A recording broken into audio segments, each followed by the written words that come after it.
it's me, Annette, having trouble again with my camera remote. I have no idea what's going on. It says battery's on, but I wanted to jump on here real quick and talk about a subject it's going to be a tough pill to swallow when I talk about what I think the solution is for this, but it's about having a daughter-in-law that is causing big problems. I have several friends going through that. Just found out about another one today who I did not know, hadn't seen her son in several years. And it is because of a daughter-in-law causing problems. I don't want to put all the blame on the daughter-in-law, because ultimately it's the son that is not, it's his responsibility ultimately. So I want to start with there's a Bible story. It's in 1 Kings 3:16 through 28. And there were two women, it says they were harlots, came to King Solomon and stood in front of him. They both lived in the same house, and they both had a baby within a couple days of each other. Well, one night, one of them laid on her baby and killed it. And in the middle of the night, she took her baby and exchanged it with the other woman's baby. So when the other woman woke up to feed her baby, it appeared her baby was dead. But she knew this was not her baby. So they went before the king, and the woman said, "This is not my baby. She has my baby, and her baby died, and she exchanged it during the middle of the night."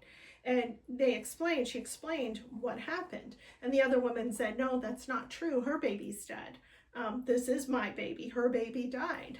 So, and King Solomon, in his wisdom, said, I'm going to tell you exactly what he said.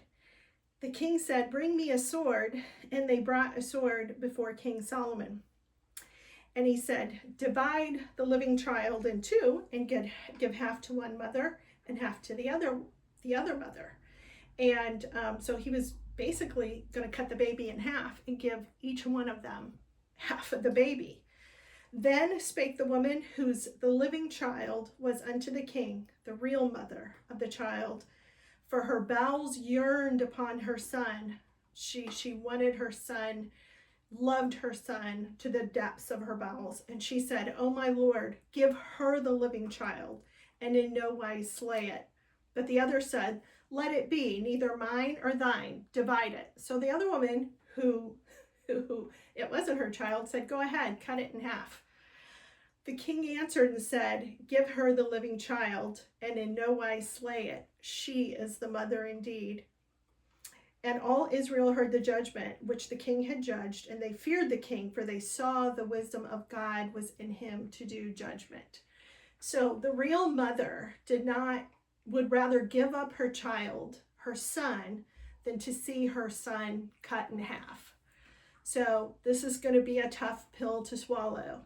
If your daughter-in-law is the one adding fuel to the fire, which I've talked about in other videos, if she is the one who is the main instigator of the estrangement, obviously your son has chosen poorly. You may not want to hear that, but your son has chosen poorly in a wife.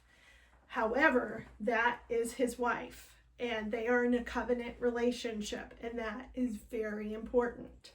So what I'm going to ask you to do is you need to back off with fighting that. You need to be the one who loves your son more than your daughter-in-law hates you, if that makes sense. So you need to take a step back and be the mother, even though you're yearning in your bowels and loving your son and you're devastated. You don't want to partake in the sword that is going to cut him in half. Let your daughter-in-law be that person who's wielding the sword, really, and demanding that he be cut in half. Because sooner or later, your son is going to have to realize that. And like I said, I mean, it may not happen, or it may happen, it may get better, but you don't want to be the person, the mother who says, well, fine, cut him in half and we'll each have half, emotionally. You don't want to be that person. So what I'm asking you to do is very difficult, and it's a tough pill to swallow, but you need to be the one to give up your son, and to love him more than your daughter-in-law hates you and actually hates him, or she wouldn't be doing that. And I know a lot of people aren't going to agree with this, and they're going to say, she has her reasons. The two things we just we're going to talk about in another video, just talked about in my last video, where the king and the soccer player and singer both have lost their sons since their sons married women who have taken them from their home country to the United States, and they've become estranged from their sons. So a couple things you need to do really is come to terms with the fact that your son did not choose wisely in a wife, or this wouldn't be happening. The other thing you need to do is step back, and you need to love your son. And I know I've said it a couple times, but I want it to soak in. You need to love your son more than your daughter-in-law hates you and really doesn't have good feelings towards your son.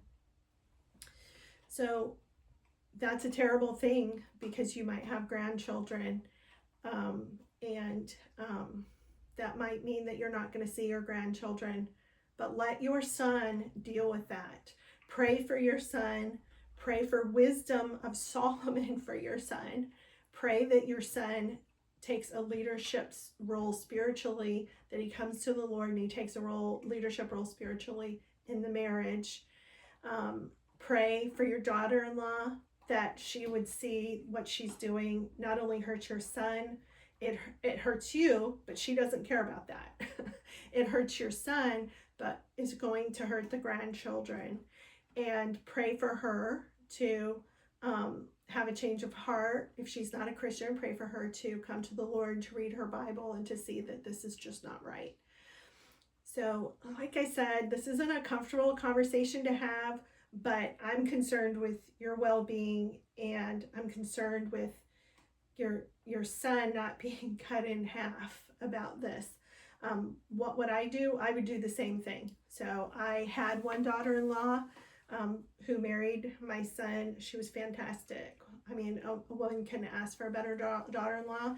She married him when he was involved in ministry. He left the ministry, rebelled, says he doesn't even believe the Bible anymore, and he divorced her. And so that is crushing. My other daughter-in-law, I don't know. As far as I know, she's not a Christian. I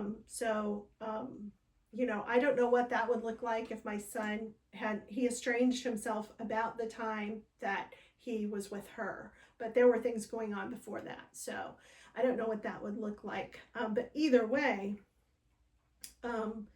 this is a big problem. I see it in the groups that I'm in, the private Facebook groups that I'm in. The daughter-in-laws have just wreaked havoc on the relationship between a mother and her son. So you have to be willing to release him and not be that person, to not contribute at all to him being cut in half. Because if you have a son who has any sort of decency, he's going to, and honoring you, and you had a good relationship with your son, he's going to feel that pull, and he's going to want to resolve it, and he is going to love and respect you more, even if nothing manifests itself now or in 5 years.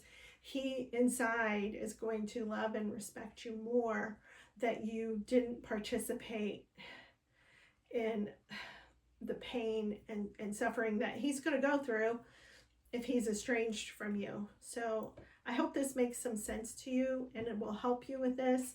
Like I said, it's a really tough pill to swallow, but sometimes when we don't make decisions, I mean, obviously I've been divorced. Obviously I made a mistake in who I married. So sometimes we don't marry well. We make a bad choice, and your son has made a poor choice, and he's going to suffer consequences. Your grandkids are going to suffer. You're going to suffer consequences in the long run. Your daughter-in-law is going to suffer consequences, but you don't want to add more suffering to your son. And like I said, he'll have more respect and honor for you if you just pull back and you're not the person, you're not involved in this power struggle with his wife. So I hope that all makes sense to you, and I'll see you next time.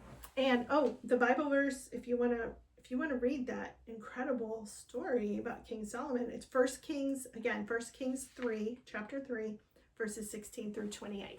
So thanks for joining me today. Bye.